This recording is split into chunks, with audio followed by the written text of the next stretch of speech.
Iya, Pak. Iya, Pak.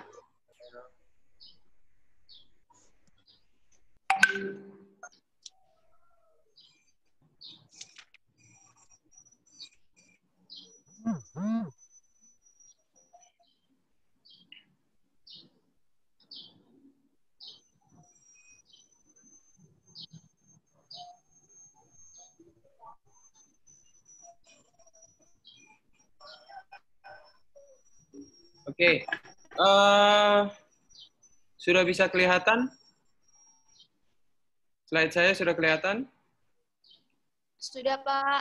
Oke. Sudah, Pak, sudah. Untuk mata kuliah KMB 1 ya. Mata kuliah KMB 1 di sini di Siakat sudah ada. Jadi mata kuliah KMB 1 ini keperawatan medikal bedah 1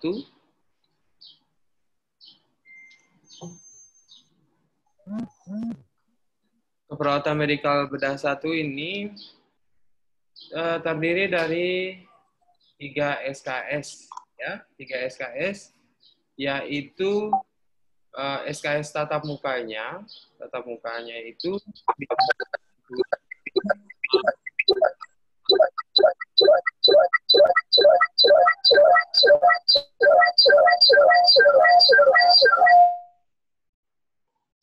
bisa dalam bentuk tatap mukanya ini bisa dalam bentuk Zoom seperti ini, dan kemudian bisa juga nanti dalam bentuk video dan dalam bentuk modul-modul yang nanti akan dipublikasikan. Nah, untuk mata kuliah KMB 1 untuk SKS tatap mukanya itu terdiri dari, karena ini 2 SKS, satu SKS-nya itu adalah 170 menit, yang terdiri dari 50 menit tatap muka atau dalam bentuk video, dan kemudian dilanjutkan dengan tugas terstruktur dan tugas mandiri. Nah, untuk SKS tatap mukanya sendiri ini terdiri dari 32 pertemuan. Ditambah dengan satu SKS praktikum selama 170 menit juga, nanti praktikumnya akan praktikum di kampus. Jadi total itu karena ini 3 SKS berarti ada 48 kali pertemuan. Nah, untuk 48 kali pertemuan, saya perlihatkan kepada Anda bahwa nanti di dalam perkuliahan ini, itu nanti ada, nih, 46, nanti ada ujian semester, ada OSCE atau ujian praktikum, dan juga ada ujian tengah semester dan ujian akhir semester. Untuk OSCE sendiri, itu atau ujian praktikum itu terdiri dari 40%. Jadi nilainya itu adalah 40%. Dia sama dengan ujian akhir semester, yaitu 40%. Nah, yang membedakannya adalah untuk OSCE ini nanti Anda akan diberikan kasus fiktif dan dilakukan tindakan. Apa tindakan yang akan diberikan? Terus kemudian untuk ujian akhir semester ya seperti biasa, ujian akhir semesternya akan dikompilasi antara tiga dosen pengampu. Anda punya skor minimal itu adalah 59, ya, dengan penilaiannya itu adalah 40%. Sama juga dengan UTS. UTS itu nanti ada penilaiannya itu adalah 30%. Nah, seperti yang sudah dilaksanakan sebelum-sebelumnya itu, Anda nanti akan melakukan ujian tengah semester itu pada pertemuan ke-31. Ya, pertemuan 31. Nah, nilainya ingat bahwa minimal UAS dan UTS itu adalah 59, jadi nanti Anda harus mencari nilai setinggi-tingginya. Nah, selanjutnya untuk penugasan. Nah, penugasannya itu nanti ada penugasan terstruktur dan penugasan mandiri yang seperti sudah biasanya kita lakukan. Bobotnya itu adalah tugas 20%. Nah, sedangkan untuk pertemuan bobotnya adalah 10% seperti biasa. Jadi, nanti di dalam pertemuan itu Anda mendapatkan 30% nilai sendiri. Jadi, walaupun Anda mengikuti perkuliahan, namun Anda tidak mengerjakan tugas, maka Anda tidak mendapatkan nilai. Bisa saja karena ketika Anda menonton video contohnya, atau Anda melakukan pertemuan Zoom seperti ini, tetapi Anda tidak mengerjakan tugas, maka Anda nyatakan tidak hadir. Seperti itu ya. Ingat, tugasnya itu ada dua, yaitu tugas mandiri dan tugas terstruktur. Terus, kalau seandainya Anda mengerjakan tugas tetapi Anda tidak hadir dalam pertemuan, ya tetap Anda dinilai bahwa Anda tidak hadir. Seperti itu ya. Jadi kalau seandainya Anda tidak hadir, ya 30% hilang. Begitu. Nah, Anda juga nanti ketika melakukan perkuliahan ini, saya minta Anda itu aktif karena kita diberikan kesempatan untuk melakukan pertemuan tatap muka seperti ini atau video itu hanya 30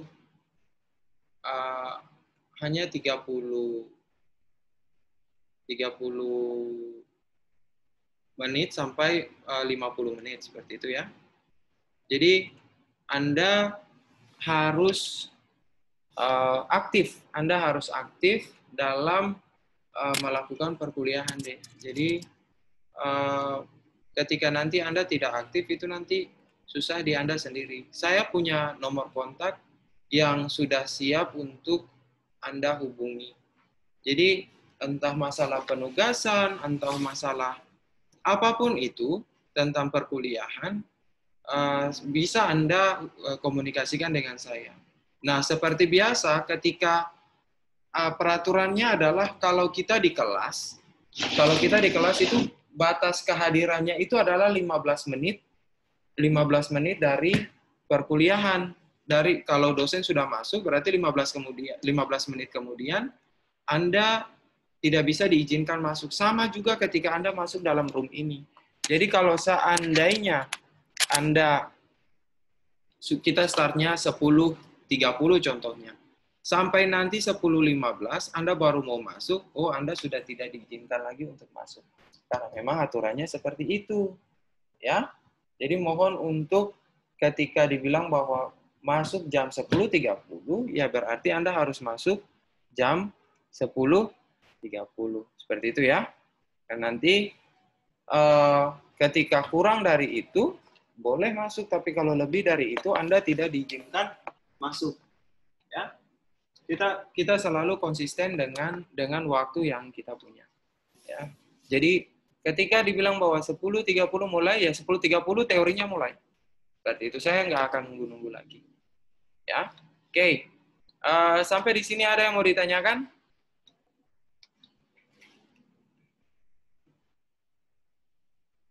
Halo?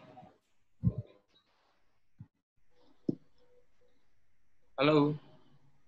Iya, Pak. Ada yang mau ditanyakan? Iya, Pak. Iya, Pak. Pak. Tidak ada, Pak. Nah, kita akan lanjut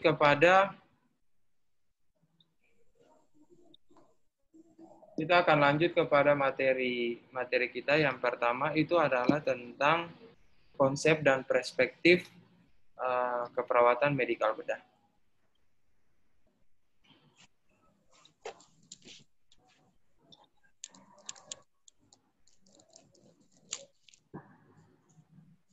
Kelihatan slide saya? Kelihatan, Pak. Kelihatan, Bapak. Oke.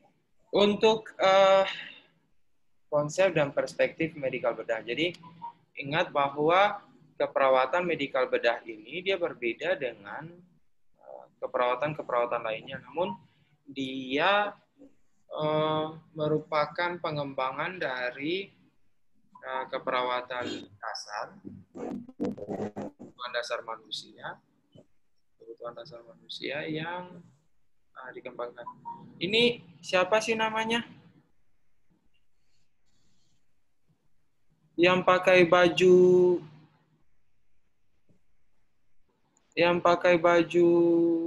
ini? Baju hijau ini siapa sih? Bernesi, Bapak. Saya remove dia ya, karena nggak pakai seragam.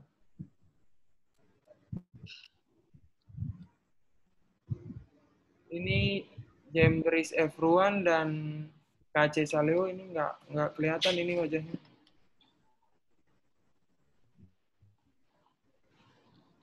Oke, untuk konsep dan perspektif keperawatan medikal bedah, seperti yang tadi saya sudah bilang kepada Anda bahwa untuk keperawatan medikal bedah ini, dia berbeda dengan yang lain. Jadi untuk keperawatan medikal bedah sendiri memang merupakan sebuah pengembangan. Kalau sekarang itu dia dikenal dengan keperawatan dewasa, karena memang fokusnya itu adalah di orang-orang yang dewasa, ya, orang yang dewasa. Nah,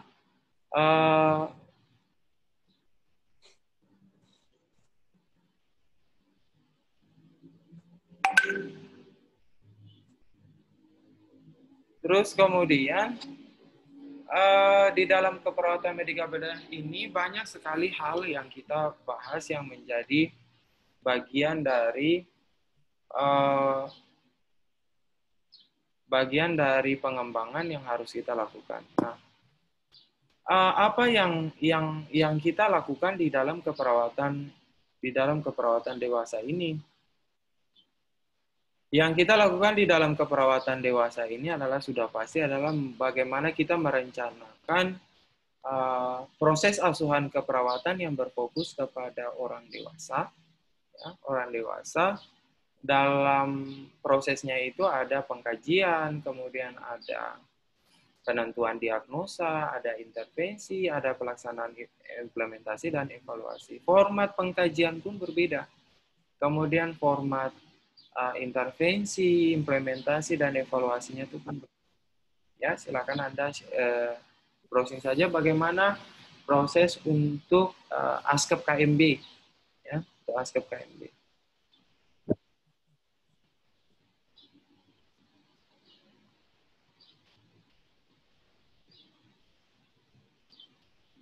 Terus kemudian di dalam keperawatan medikal bedah ini sudah pasti kita melaksanakan asuhan keperawatan itu kepada orang yang manusia, ya, kepada manusia yang memiliki masalah itu pada biopsikososial dan spiritual. Jadi kita harus perhatikan bagaimana, oke lah, kalau biologi kita tahu, ya, biologi kita tahu bahwa pasien yang bersangkutan atau kita sebut biasanya klien yang bersangkutan itu punya masalah biologis, yaitu dia punya masalah pada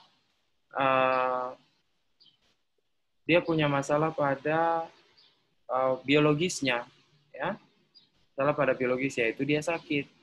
Nah, yang jadi permasalahannya ini adalah psikologisnya bagaimana, sosialnya bagaimana, spiritualnya bagaimana, itu juga yang harus kita perhatikan. Jadi bukan saja pada saat orangnya ini sakit, terus kemudian psikologisnya kita nggak perhatikan, sosialnya kita nggak perhatikan, spiritualnya kita nggak perhatikan. Kita nggak tahu bahwa ketika orang sakit badan, biasanya psikologisnya akan terganggu. Kehidupan sosialnya juga tidak akan terganggu, karena kalau dia sakit kan pasti dia punya kehidupan ekonomi, dia tidak bisa bekerja dan melakukan aktivitas dan lain-lain, tidak bisa. Terus kemudian bagaimana spiritualnya? Ketika psikologis itu terganggu, spiritualnya juga pasti akan terganggu. Bagaimana dia bisa untuk spiritualnya, keagamaannya, contoh dia mau berdoa, bisa dengan tenang, dibandingkan dengan kalau seandainya dia punya masalah pada tubuh dan psikologisnya seperti itu, ya.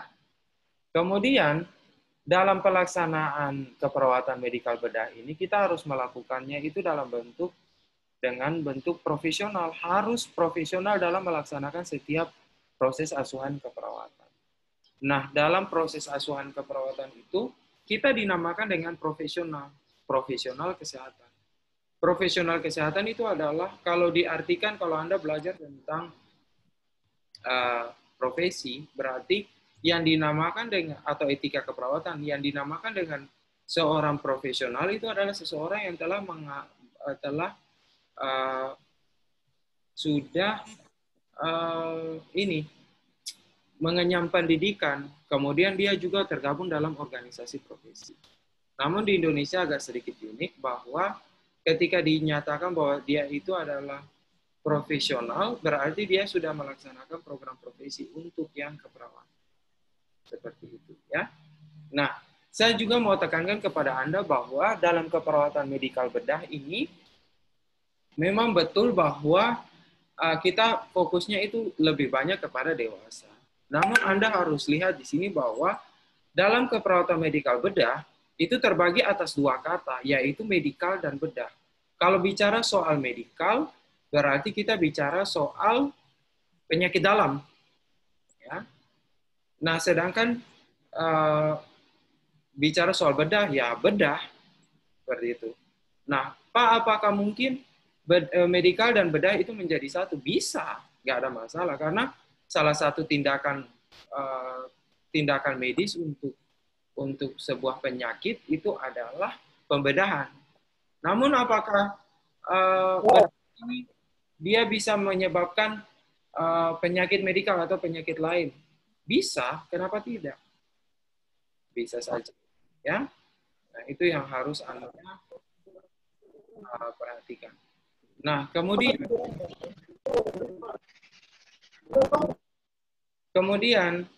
kita lanjut. Bahwa di dalam keperawatan medikal bedah ini, Anda itu dituntut untuk harus bisa mengembangkan diri, ya, harus bisa mengembangkan diri. Kemudian Anda harus bisa untuk melaksanakan penelitian, dan Anda harus kreatif, produktif, dan terbuka. Kalau Anda belajar tentang metodologi keperawatan, pasti Anda belajar tentang bagaimana clinical judgment dan berpikir kritis. Seseorang yang berpikir kritis itu dia harus bisa untuk mengembangkan dirinya, kemudian bisa melaksanakan penelitian dan kreatif, produktif, dan terbuka. Ya. Pada saat Anda mengembangkan diri, Anda harus bisa menerapkan konsep-konsep keperawatan yang sudah Anda pelajari sebelumnya. Kemudian menggunakan pendekatan ilmiah. Yang dinamakan dengan pendekatan ilmiah itu adalah apa yang Anda terapkan kepada pasien atau klienmu itu harus betul-betul sudah terbukti. Jangan Anda melaksanakan tindakan itu berdasarkan atas pengalaman. Sekarang ini pengalaman kalau tidak diuji kepada banyak orang alias melaksanakan penelitian atau berdasarkan hasil penelitian itu tidak ada manfaatnya, tidak ada faedahnya. Pasti nanti akan dipertanyakan. Seperti itu, ya. Kemudian kita selalu harus melakukan tindakan-tindakan itu yang sudah berdasarkan atas bukti. Atau kita namakan dengan EBN, Evidence Based Nursing. Atau tindakan yang berdasarkan atas praktik-praktik keperawatan. Seperti itu. Terus kemudian Anda ketika mengembangkan diri, Anda harus bisa menjadi pembaharu. Ya, Anda harus bisa menjadi pembaharu. Anda harus bisa menjadi orang yang ketika Anda sudah menerapkan konsep-konsep keperawatan itu secara baik, kemudian melaksanakan tindakan itu mengikuti perkembangan, mengikuti evidence base, maka Anda harus bisa menerapkan kepada teman sejawat ataukah bahkan orang yang ada di dalam tempat Anda bekerja. Jadi jangan mengikuti apa saja yang sudah berlangsung sebelum-sebelumnya. Ya, itu yang saya bilang bahwa contoh model kayak sekarang. Anda melaksanakan penyuluhan. Kalau dulu Anda harus turun ke pasien. Kalau sekarang Ya, Anda bisa mengikuti iptek, Anda bisa melaksanakan contoh menggunakan video virtual seperti ini, pembelajaran virtual seperti ini untuk berhubungan dengan pasien atau berhubungan dengan masyarakat yang dinamakan sekarang itu adalah telemedicine. Telemedicine itu pasiennya tinggalnya di Rufai sana, tapi saya bisa mengobati dari sini. Tinggal kita komando saja. Pasiennya tinggal di Rufai sana, saya bisa melaksanakan pendidikan kesehatan itu dari sini. Kemudian pada saat saya memberikan, jika saya turun ke masyarakat, kontak langsung dengan masyarakat, pada saat saya membuat PowerPoint, melaksanakan presentasi, saya tidak lagi menggunakan leaflet. Leaflet itu zaman dulu. Tapi saya sudah menggunakan video, saya menggunakan gambar-gambar yang baik, PowerPoint yang baik, itu untuk meningkatkan masyarakat itu punya animo. Ya. Terus kemudian Anda melaksanakan penelitian. Pada saat melaksanakan penelitian itu, Anda harus bisa mengembangkan apa sih sebenarnya yang masalah-masalah yang ada di masyarakat, ya, di masyarakat untuk bisa mengembangkan penelitian untuk menjadi ilmu pembaru. Karena kita ini, walaupun kita tinggal di dunia, saya paham tentang medical bedah, tetapi mungkin saja ada orang-orang yang sudah membuktikannya terlebih dahulu. Contoh, kalau saya contoh di orang Papua itu menggunakan daun ular atau kayu ular untuk menghentikan perdarahan. Tetapi apakah di dalam medis sudah membuktikan itu? Saya rasa belum. Jadi itulah gunanya kita melakukan penelitian. Nah, kemudian mulai dari sekarang, Anda itu sudah mulai berpikir dari masa-masa Anda kuliah bahwa saya ini sebenarnya ketika saya mau mengembangkan diri, kira-kira saya harus melakukan penelitian ataukah tidak, mencari masalah di masyarakat, dan penelitian itu bisa membantu masyarakat untuk mencari jalan keluar. Nah, berusaha untuk kemudian berpikir kritis. Anda berpikir kritis itu harus peka dengan Anda punya kehidupan di sekitar. Jangan pikir Anda punya diri sendiri. Ya, kalau sekarang pada saat kuliah Anda bisa tinggal dalam kamar, main Facebook, main Instagram, TikTok sembarangan. Besok ketika jadi perawat itu Anda harus care dengan orang. Ya, seperti itu. Itulah jadi jadi perawat yang baik. Kemudian, ketika Anda kreatif, produktif, dan terbuka, Anda harus bisa menggali potensi yang ada di dalam diri Anda dan potensi di dalam masyarakat Anda. Bagaimana apa yang terjadi di masyarakat dan saya harus berbuat apa supaya bisa menyelesaikan permasalahan yang ada di masyarakat. Ya, itu yang dinamakan dengan society problem solving. Ya, pemecahan masalah di masyarakat. Seperti itu. Kemudian, Anda juga selain memecahkan permasalahan di dalam masyarakat, Anda juga harus membuat orang itu menjadi makmur. Jadi kalau dulu perawat itu tugasnya dia hanya merawat orang yang sakit, sudah bergeser orang yang sehat dan orang yang sakit juga harus dirawat. Contoh, ketika masyarakat itu dia miskin, ya, Anda punya tetangga miskin, Anda sebagai perawat itu harus mencari jalan keluar bagaimana supaya dia bisa hidup seperti normal, kebutuhannya tercukupi. Bukan Anda membuat dia itu menjadi kaya, tidak, tetapi tercukupi. Itu yang dinamakan dengan wellness atau kemakmuran. Seperti itu ya. Oke, kita lanjut. Nah, tindakan keperawatan, ketika Anda melaksanakan tindakan keperawatan itu, Anda harus menerapkan tindakan keperawatan itu yang sesuai dengan standar pemerintah atau kita punya undang-undang praktik perawat, dan kemudian dengan apa yang dilaksanakan oleh profesi, ya, ditentukan oleh profesi. Yang pertama, ketika Anda lulus, Anda harus UKOM. Setelah UKOM, Anda dapat STR. Setelah nanti Anda dapat STR, Anda melakukan tindakan di fasilitas kesehatan yang berdasarkan atas satu, pendidikan Anda. Anda D3 keperawatan, Anda tidak bisa dong menyuntik orang. Ya, Anda D3 keperawatan, banyak sekali tindakan yang tidak bisa Anda lakukan, kecuali atas advice dokter. Di atas D3 keperawatan itu ada profesi. Nanti di atas profesi nanti ada perawat spesialis. Nanti di atas perawat spesialis itu nanti ada dokter dan profesor. Jadi Anda nggak bisa melaksanakan tindakan itu semaunya Anda. turun ke masyarakat suntik takar ruang, tidak bisa. Ada undang-undang pemerintah yang sudah ditetapkan bahwa seorang D3 keperawatan harus melakukan apa, profesi harus melakukan apa, nanti perawat spesialis lakukan apa, dokter lakukan apa, gitu. Jadi ada tahap-tahapnya. Jadi ya Anda D3 keperawatan ya lakukanlah tindakan seperti seorang D3 keperawatan. Contoh, Anda D3 keperawatan boleh melakukan penyuluhan kesehatan, tetapi Anda tidak bisa melaksanakan konsultasi. Ya, Anda tidak bisa membuka konsultasi, nggak bisa, itu orang profesi. Karena kedalaman ilmunya itu lebih dalam dibandingkan dengan Anda yang D3 keperawatan. Kemudian, seorang perawat, tindakan keperawatan itu adalah tugasnya adalah mengatasi masalah fisik. Ya, mengatasi masalah fisik yang terganggu, mental yang terganggu, kemudian pengetahuan yang kurang, kemudian kelemahan, itu tugasnya seorang tindakan-tindakan keperawatan.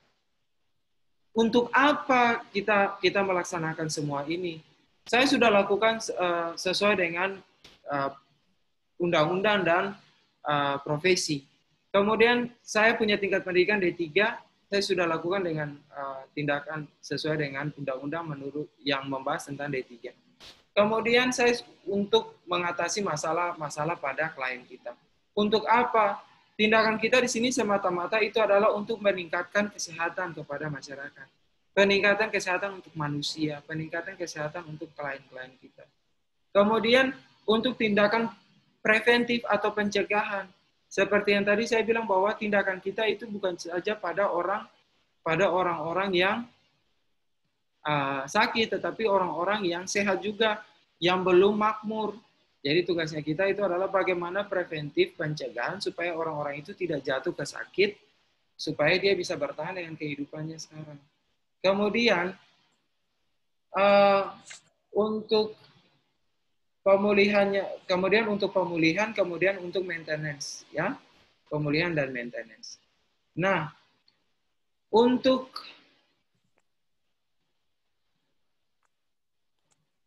sorry.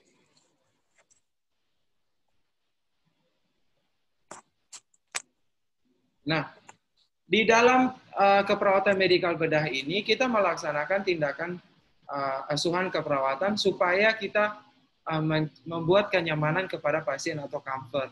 Terus kemudian mencegah kematian, melaksanakan pemulihan untuk pasien kita yang sakit, melaksanakan preventif dan deteksi dan kemudian caring untuk mencegah jangan sampai orang ini jatuh kepada masa ketidaknyamanan atau sakit dan kemudian masalah kematian.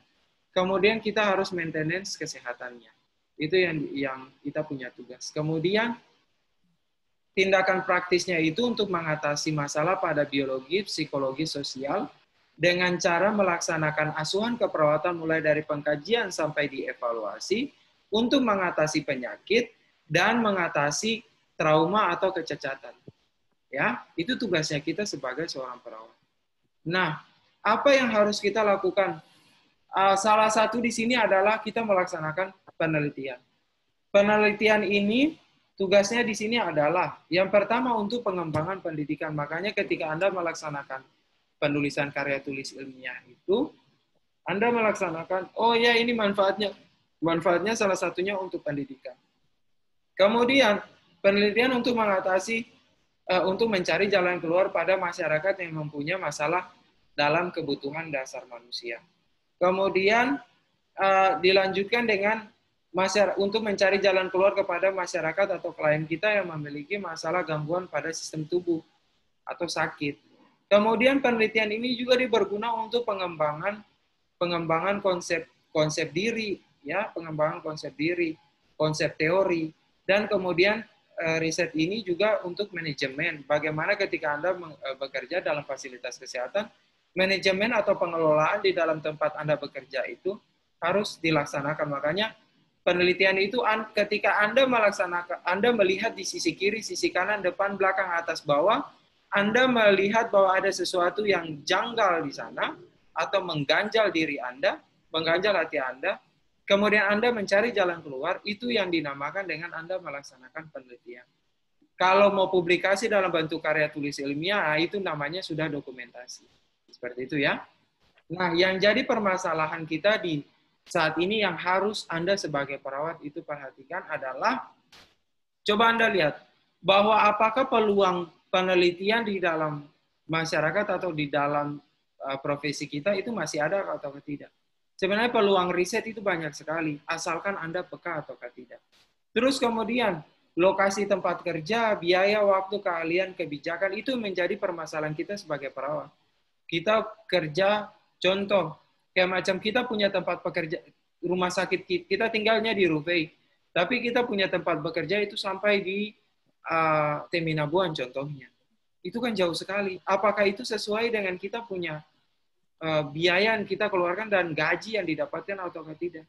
Terus kebijakan dari pemerintah tentang kita punya profesi ini seperti apa? Itu adalah tren dan isu atau isu-isu yang masih tidak benar atau tidak yang menjadi mengganjal di dalam kita punya profesi keperawatan ini. Terus kemudian keahlian perawat dalam riset dan topik riset.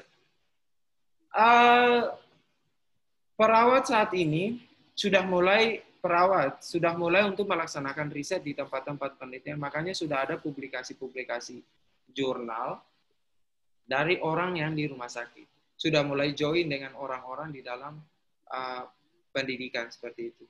Nah, kemudian saat ini juga yang menjadi permasalahan adalah antitetikal. Antitetikal itu adalah lo datang ke rumah sakit, lo datang ke puskesmas, datang pagi hari dan Anda melakukan pre-conference, Anda melakukan meeting morning, terus kemudian turun ke pasien, terus kemudian Anda isi askep dan Anda pulang. Itu adalah antitetikal. Sesuatu rutinitas yang dilaksanakan terus-menerus. Anda tidak percaya ketika Anda melakukan itu terus-menerus, Anda bosan. Makanya Anda butuh piknik. Ya. Kalau Anda berprinsip sebagai antitetikal, melaksanakan rutinitas itu, nanti Anda pusing sendiri, Anda bingung sendiri. Ya, bosan sendiri, akhirnya bosan keluar kerja, bosan pergi menikah, supaya ada kesibukan dengan anak dan suami di rumah. Padahal sebenarnya di dalam keperawatan itu, melayani pasien itu sebenarnya banyak hal yang bisa kita lakukan. Ya, yang bisa kita lakukan. Terus kemudian, Anda itu, ketika Anda, pada saat Anda kuliah dan Anda punya ilmu kurang, Anda tuh tidak pede. Tidak pede untuk berhadapan dengan klien, tidak pede untuk melaksanakan tindakan keperawatan kepada klien, bahkan untuk berhadapan dengan orang lain. Karena Anda merasa bahwa Anda punya ilmu kurang. Keluar dari sini belum tentu Anda bisa suntik orang. Suntik orang pun tidak tahu bahwa jangan sampai imunisasi yang harus cuma di intrakutan, Anda hantam di muskular. Itu kan lucu. Terus kemudian suntik anak kecil, anak bayi, sama seperti Anda suntik orang dewasa. Tiba-tiba begini jarum suntik bengkok. Karena apa? Pada saat Anda di pendidikan, Anda tidak melaksanakan praktek dengan baik. Jadi makanya kami mendorong untuk supaya Anda bisa praktek secara mandiri maupun terbimbing oleh kami. Jangan sampai Anda keluar jadi seorang perawat tapi disuruh tensi, Dek, 120/70. 120 itu apa? Tidak tahu, Pak. Mati saja. Padahal 120 itu adalah tekanan sistol. 80 atau 70 adalah diastol. Jangan sampai nanti Anda punya tekanan diastol itu lebih besar daripada tekanan sistol. Itu lucu sekali. Ya. Terus kemudian, sekarang banyak sekali teman-teman kita yang bekerja itu tidak sesuai, jadi seorang perawat tapi tidak bekerja sesuai dengan dia punya keahlian. Anda di 3 keperawatan, Anda berjalan suntik tata ruang, suntik obat. Kayak macam contoh orang sakit asma, tetapi yang sakit asma tapi yang diberikan obat adalah obat batuk. Ya pasiennya nggak bakalan sembuh-sembuh dong. Iya kan? Kan lucu sekali kalau modelnya seperti itu. Ya, toh? Terus kemudian gaji yang tidak sesuai. Bahkan Anda yang di 3 keperawatan, Anda minta gaji seperti orang profesi, bahkan Anda minta gaji seperti seorang master. Itu beda ceritanya. Iya betul, semua orang capek, tetapi dasar untuk penggajian itu disesuaikan dengan Anda punya tingkat pendidikan juga. Ya. Terus kemudian, pimpinan. Anda banyak sekali Anda tidak setuju dengan Anda punya pimpinan. Hey, jadi seorang yang mau jadi pimpinan itu dia harus jadi bawahan dulu. Anda jadi seorang perawat itu, Anda harus punya hati yang humble. Jangan sampai Anda datang dengan muka yang sudah garang, ya. Terus kemudian pasien tuh baru lihat Anda tuh pasien pingsan, mungkin minta mati duluan. Kalau Anda punya muka judes macam begitu, terus teman-teman kerja Anda itu tidak suka untuk kerja dengan Anda. Begitu. Jadi banyak sekali hal yang bisa Anda lihat di dalam keperawatan kita ini. Jadi bukan cuma sekadar untuk menyembuhkan orang. Ya, saya kira cukup sampai di sini videonya. Silakan Anda nonton di YouTube. Video pertemuan kita silakan Anda nonton di YouTube. Terus kemudian kalau seandainya ada pertanyaan, silakan Anda bisa komen di YouTube itu di bawahnya. Terus kemudian atau Anda bisa japri ke saya. Nah, atau nanti pertemuan berikutnya nanti kita akan bahas lagi. Ya? Oke. Ya, Pak. Saya cukupkan Iya, sampai Pak. Oke. Anda punya selamat siang ya. Selamat siang. Siang, ya, Pak. Oke, ya. Ya, siang. Siang, Pak.